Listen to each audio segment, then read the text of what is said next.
G'day! In this video, we are going to preview the Scourge of Ghyran rules for the Cities of Sigmar.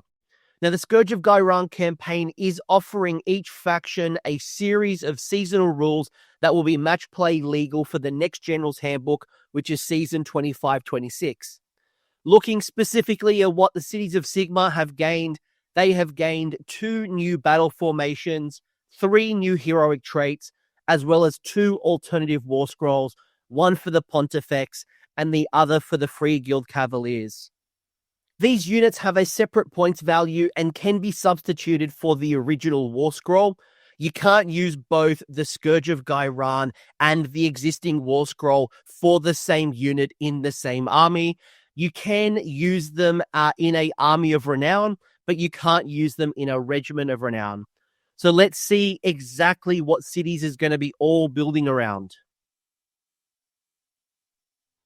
Starting with your 2 new battle formations, which are added to the existing roster options of your Dawnbringer Crusades, your Iron-Wheeled Guild Army, your Fortress City Defenders, and the Collegiate Arcane Expedition. Veteran Cannoneers is for my Great Cannon lovers. You get to pick up to 3 Great Cannons, and each time they shoot, you can either re-roll 1 hit roll, 1 wound roll, or 1 random damage characteristic.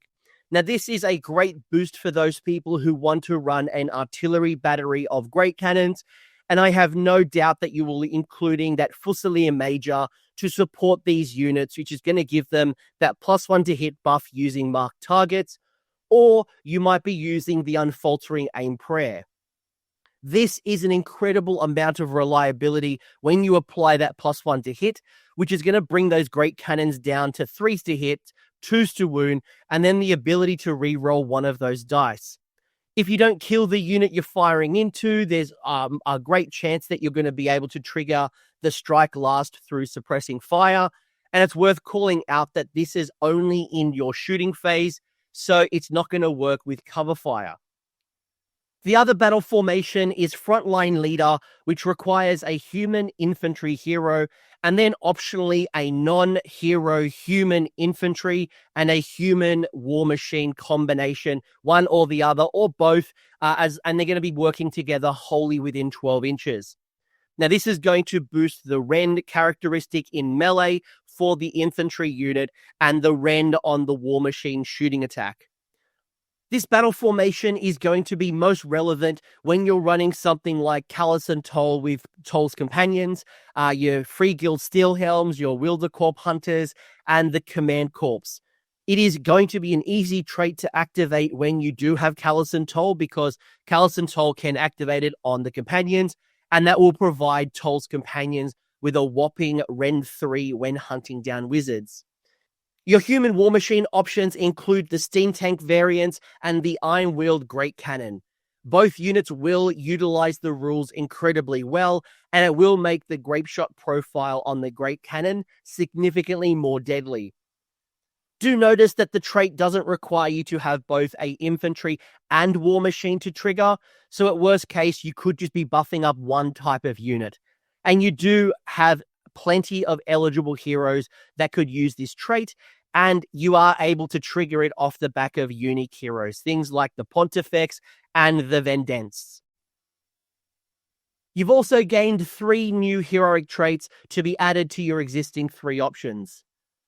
Draw Steel will add an extra attack to a city's human unit if both the trait holder and the selected human unit charged and are wholly within 12 inches. This heroic trait will combine nicely with Frontline Leader that will provide a +1 rend and a +1 attack to units such as the Command Corps, which would double up the Enchanted Rapier's attacks. To make the most of this heroic trait, you are likely taking a reinforced unit of Steelhelms, which could generate you an extra 20 attacks, or an extra 40 attacks if you combined it with the Strike Them Down order, which would ultimately provide them up to a whopping 81 attacks if all things work in your favor. Breaking away from the Frontline Leader formation, you could also use this heroic trait effectively on your Free Guild Cavaliers with their new Scourge of Ghyran Warscroll. We'll talk more about that later. And the heroic trait could obviously be issued on something like the Cavalier Marshal or even on a Griffin. Astute Tactician will add 1 to charge rolls and 2 to run rolls for a chosen target. Now, this isn't keyworded to humans, so you could increase the mobility to your Duarden, to your elves, and to your human units. You could increase your movement even further by tapping into the Advance in Formation order, and if you're running elves, go into the Sorcerers on Dragons for the elf abilities. Now, this charge bonus does combine nicely with the Cavalier Marshal for Sigmar's charge, but sadly, it's not going to help you in your countercharging. Finally, you've gained Cosmopolitan Leader, which is going to give different boosts depending on the target's keyword. Duarden and elf bonuses are not as impactful as the human ones, especially because you get 3 units as a human rather than 1 if you're picking elf or Duarden. Regardless of what unit you're going to pick, the effect is only going to work on a 3+. +1 to wound rolls on human units is great. The +1 to charge on Duarden definitely has play, especially if you need to countercharge. And the +3 to control score on elf units is going to be helpful. I can't say I'm a massive fan of rolling a 3-up, but maybe you're just better at rolling dice than I am. As I mentioned previously, there are 2 alternative Warscrolls for the Scourge of Ghyran. These are match play legal for the upcoming season. You don't have to use them. If you prefer the existing Pontifex, you can keep running that. Just ignore me. But at least let's look at the different options and compare which one might work better for you. When I compare the 2 Warscrolls, I notice that there is a slight improvement on the weapon profile. It has lost an ability to unbind as if it was a wizard, and the prayer has definitely changed. What you've gained by taking the Scourge of Ghyran is a support wizard and priest nightmare. In any hero phase on a 3-up, you can banish a manifestation or inflict an amount of mortal damage to the target. Notice that it's in any hero phase.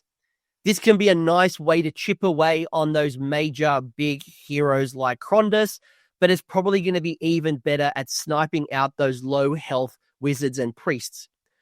With a little bit of luck, you'll be killing a small hero every 1 to 2 turns from this ability alone, and it's going to be hard to avoid because it is an 18-inch threat. The prayer is more techy than the current Warscroll, but it does have a built-in reroll 1s to mitigate the risk of losing ritual points. You get 3 ability options to choose from when you successfully chant this prayer. You can either restrict normal moves towards the Pontifex, which will combine nicely with a redeploy. Another option is to rebound mortal damage back to a target with a roll of a 6 for each slain human wholly within 12 inches. Which can synergize really nicely with Flagellants, who also have mortal on death abilities.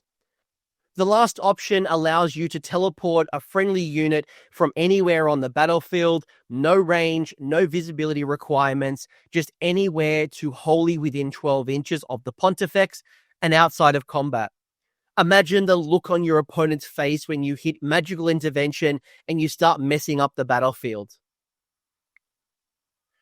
Now for one of my favorite glow-ups yet, the Free Guild Cavaliers. This is like a movie where you take off the glasses and you go from not being hot to hot.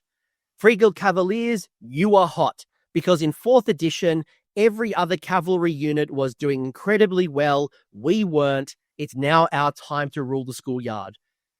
You may have noticed that they have lost an attack on the Cavalier's weapon, but you have noticed a boost when it comes to a +1 to hit on the Rider's melee weapon. We've previously spoken about ways of getting +1 attack via the Drawn Steel heroic trait, so the damage output should be significantly higher, especially if you're investing into them. They did lose a handful of mortal damage on the charge, but they have gained a new ability called Red Work.